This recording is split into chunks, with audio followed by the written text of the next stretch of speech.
আসসালামু আলাইকুম সবাইকে।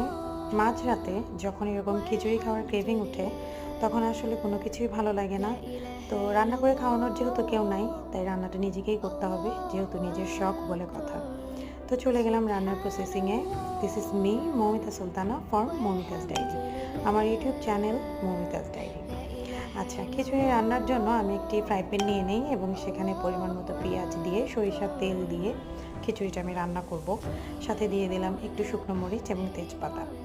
যেহেতু রাতের খাবার হিসেবে খিচুড়িটা আমি খাবো, তাই খুব নর্মাল এবং খুব কম মশলায় আমি খিচুড়িটা রান্না করার ট্রাই করেছি। তেজ পেঁয়াজটা একটু গরম মানে রেডিশ হয়ে আসলে সেখানে দিলাম লবণ, হলুদ, মরিচের গুঁড়া আর ধনিয়া গুঁড়া, আদা রসুন বাটা। এর চেয়ে বেশি মশলা আমি এটাতে দিব না, কেননা ওই যে বললাম যেহেতু রাতের খাবার, তাই খুব হালকা মশলায় খিচুড়িটা রান্না করব। তো খিচুড়িটা এখানে ভেজে নিচ্ছি। খিচুড়িটা যেহেতু চটজলদি রান্না